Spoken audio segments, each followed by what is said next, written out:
श्रीमद् भगवद गीता ज्ञान यज्ञ प्रवचन क्रमांक 205 अध्याय 5वां कर्म संन्यास योग और श्लोक क्रमांक 2। ओम त्र्यंबकं यजामहे सुगंधिं पुष्टिवर्धनम् उर्वारुकमिव बन्धनान् मृत्योर्मुक्षीयमामृतात् समस्तजनकल्याणनिरतं करुणामयं नमामि चिन्मयं देवं सद्गुरुं ब्रह्मविद्वरं वसुदेवसुतं देवं कंसचानूरमर्दनम् देवकी परमानंदम कृष्णं वंदे जगद्गुरुम्। ओम तत्सत। भगवान श्री कृष्ण परमात्मा ने यह विचार किया कि अर्जुन के लिए निष्काम कर्म योग ही सर्वोत्कृष्ट मार्ग है, अतः भगवान उसकी स्तुति करते हैं। आइए भगवान की भाषा में सुनते हैं।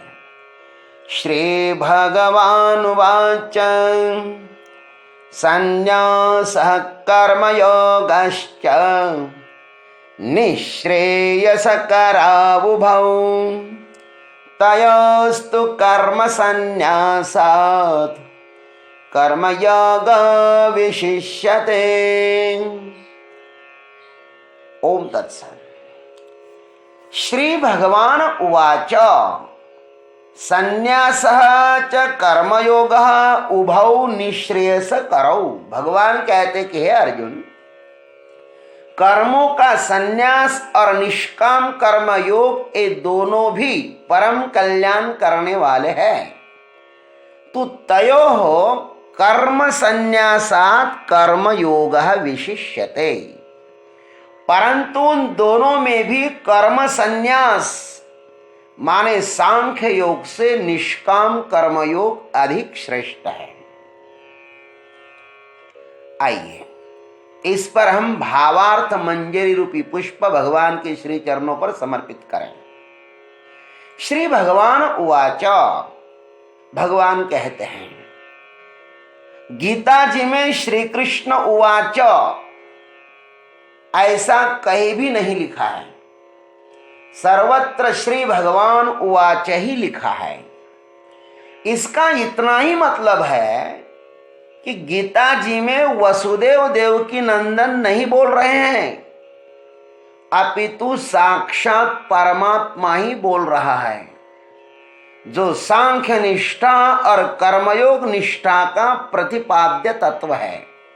वे भगवान बोलते हैं, साधन रूप मार्ग का परम साध्य परमात्मा ही अर्जुन रूप साधक को सुनिश्चित तथा सर्व सुगम मार्ग बता रहे हैं, जिस पर चलकर पार्थ माने पाथेय परम विश्रांति को प्राप्त कर लेते हैं।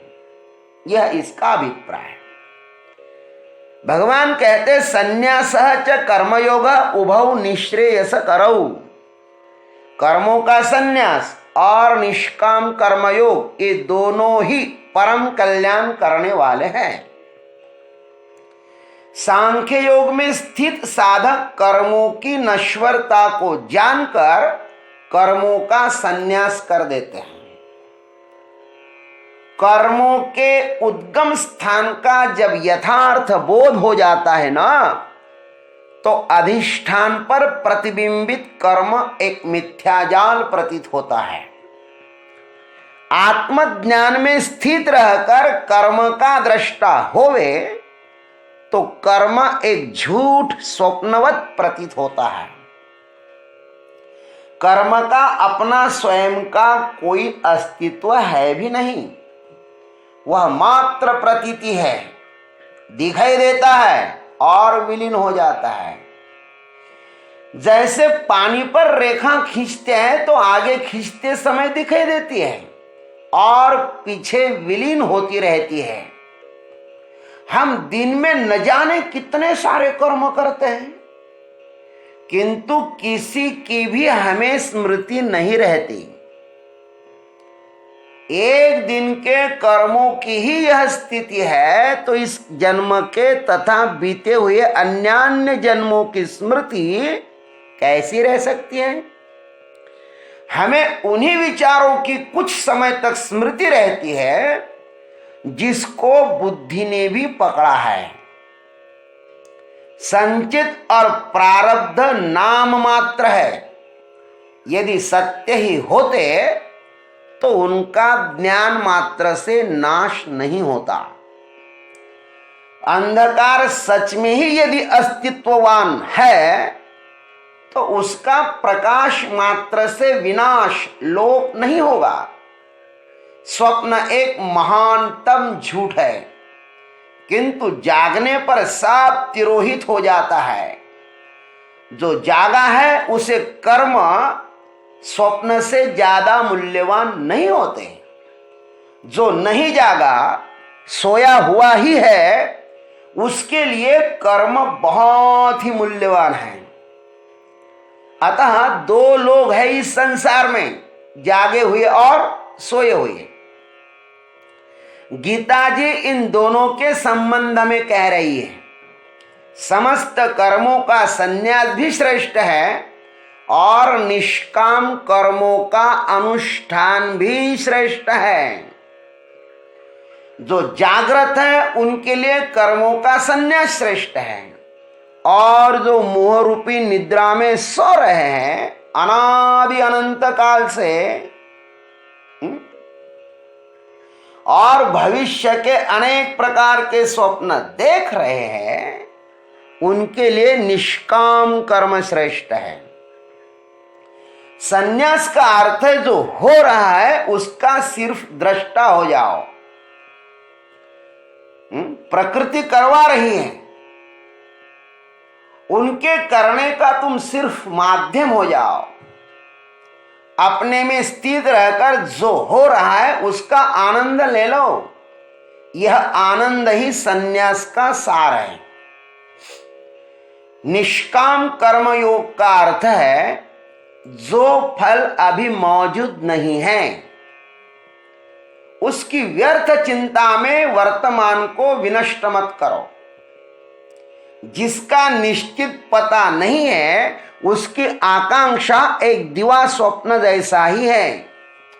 जो कर्म कर रहे हो उसको बढ़िया से बढ़िया सुंदर बनाओ, उसकी सुंदरतर पुष्पमाला बनाओ और प्रभु चरणों पर समर्पित कर दो।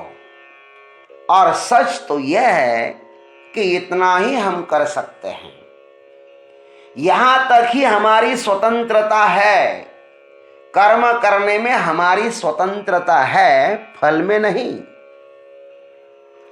कर्म संन्यास में और कर्म योग में फर्क इतना ही है कि ज्ञानी के लिए कर्म स्वप्न है अथवा वह कर्म को मिथ्या मान लेते हैं।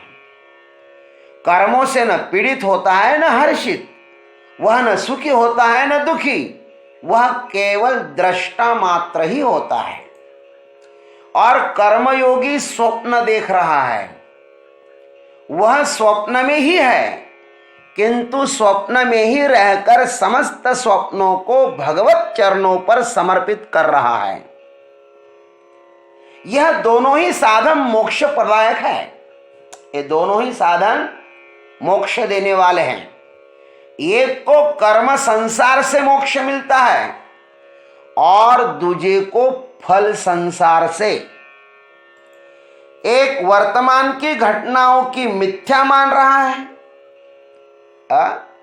अतः संसार के दुख से अनाहत है, और दूसरा भविष्य की घटनाओं को माने फलों को छोड़कर वर्तमान को सुंदर सजाकर परमात्मा के श्री चरणों पर समर्पित कर रहा है। इसलिए संसार के दुख से अनाहत है। मार्ग दो है किंतु गंतव्य एक ही है। ये दोनों भी उस कर्म बंधन से मुक्त ही है। फर्क सिर्फ इतना ही है कि एक कर्मों के मूल में माने आत्मा में बैठा है और दूसरा कर्म का अंतिम लक्ष्य परमात्मा में बैठा है। एक गंगा के उद्गम स्थान में बैठा है और दूसरा गंगा का अंतिम लक्ष्य गंगा सागर में बैठा है। सागर ही गंगोत्री है और गंगोत्री ही सागर है। सागर को ही बादल गंगोत्री में ले आते हैं। परमात्मा ही आत्मा है और आत्मा ही परमात्मा है। ये दोनों मार्ग निश्रेयस्कर है, तो भी अर्जुन तुम्हारे लिए दूसरा मार्ग ही श्रेष्ठ है। अर्जुन का तो भाग्य है कि उसे भगवान स्वयं मार्ग बता रहे हैं, हमें कौन बताएगा। अतः किसी योग्य गुरु के सानिध्य में रहो, आपको भी वे आपके अधिकार के अनुसार इस भवाटवी से छूटने का मार्ग अवश्य बताएंगे। भगवान कहते हैं तू तयोः कर्म संन्यासात् कर्म योगः विशिष्यते, परंतु उन दोनों में भी कर्म संन्यास माने सांख्य योग से निष्काम कर्म योग अधिक श्रेष्ठ है। कर्म प्रकृतिस्थ प्राणियों का अविभाज्य अंग है, चाहे वह ज्ञानी हो या अज्ञानी। कर्मों को मिथ्या जानकर कर्मों में तल्लीन रहना यह सर्व सुगम नहीं है। इस मार्ग का अवलंबन करने वाले मनुष्याणाम सहस्रेषु, सहस्रों में कोई एक मनुष्य होता है, किंतु कर्मों के द्वारा चलने वालों की संख्या अत्यधिक है। कर्म मार्ग पर चलने वालों की संख्या अत्यधिक है। अर्जुन, तुम्हारे जैसे लोगों को तो निष्काम कर्मयोगी करना चाहिए, क्योंकि तुम्हारा संपूर्ण जीवन कर्मों को सुसंस्कारित करने में ही अब तक व्यतीत हो गया है। कर्म सबके लिए सर्व सुगम ही है। कर्म सबके लिए सर्व सुगम है। माउली लिखते हैं तरी जाना नैना सकला का कर्म योगु किरुपान प्रांजला, जैसी नाव स्त्रिया बाड़ा तोए तरणी। जो लोग पानी में तैरना जानते हैं या जो नहीं जानते हैं, उन सभी को नाव गंगा पार कर देती है। वे स्त्रियां हो, पुरुष हो या बालक हो, नाव सबको तारती है। प्रत्येक मनुष्य मात्र कर्म योग का अधिकारी है। अतः प्रत्येक कर्म योगेश्वर परमात्मा को समर्पित कर देना चाहिए। अहम करोमि इति वृथाभिमान, इस प्रकार के कर्तृत्व से उस कर्म को न पकड़े तो वह कर्म अपने आप प्रभु को समर्पित हो जाएगा। जैसे वृक्ष पर खिला हुआ फूल प्रभु को समर्पित हो रहा है, यह समस्त प्रपंच परमात्मा को समर्पित हो रहा है। हमें केवल दृष्टा होना है उस प्रभु की सृष्टि का। दृष्टा ही हम हो सकते हैं, सृष्टा होने का सामर्थ्य जीव में नहीं है। बाल सफेद हो जाए तो उसे हम काला नहीं कर सकते हैं, ऊपर से करे भी तो नीचे से सफेद ही आता है। अतः हम उस सृष्टा की सृष्टि का मात्र दृष्टा ही बने तो बड़ी कृपा होगी। इस शरीर से जो कुछ कर्म हो रहा है वह उसके अधिष्ठान में ही हो रहा है, उसके लिए ही हो रहा है और वही कर रहा है।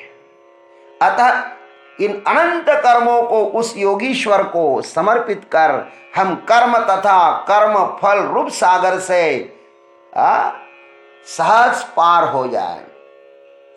इस श्लोक में कर्मयोग की महिमा गाकर प्रभु ने हम सभी के लिए मोक्ष का द्वार खोल दिया है। संसार की 99% जनता कर्मयोग का ही अधिकारी है। मोक्ष की यात्रा वहीं से प्रारंभ होती है। साधक जहां खड़ा है, प्रत्येक व्यक्ति कर्मरूप दलदल में जाने अनजाने में फंसा हुआ है और वहां पर वह असंतुष्ट भी है। हर आदमी संप्राप्त परिस्थिति से कुछ और चाहता है। ऐसे व्यक्ति को दलदल से निकलने का एकमात्र उपाय है और वह है कर्मयोग। कर्म का संन्यास उसके लिए उचित नहीं होगा, न वह उसे समझ पाएगा। कर्म संन्यास हो जाता है और कर्मयोग करना पड़ता है। कर्मयोग में कर्तव्य परिवर्तन करना है। त्वम पद की जगह तत्पद की प्राण प्रतिष्ठा करना है। प्रभु मैं नहीं, सब कुछ तू ही कर रहा है, मैं तो मात्र निमित्त हूं। अरे तार मैं हूं, संगीत तेरा है प्रभु, तू ही बजा रहा है, उसे सुनकर तू ही परम संतोष को प्राप्त हो रहा है। जागृत पुरुष के लिए स्वप्न जैसे मिथ्या है, वैसे ही कर्म सन्यासी के लिए कर्म मिथ्या है। कर्म एक स्वप्न ही है, उसे समर्पित करना भी नहीं बनता। बस क्या समर्पित करोगे स्वप्न को? जो है ही नहीं उसको ना कहना भी व्यर्थ ही है। हम कहते हैं वंद्या पुत्र नहीं है, अरे लेकिन वो था कब, उसको नहीं कह रहे हो। कर्म संन्यास हो जाता है। यह सूत्र सर्वसाधारण के लिए सुलभ होते हुए भी कठिन ही है। अतः अर्जुन को निमित्त बनाकर प्रभु ने हम सभी के लिए यहां पर कर्मयोग विशिष्यते कहकर कर्मयोग की प्रशंसा की है। ओम तत्सत। जय गुरुदेव, जय जगदीश्वर, जय जय महाकाल।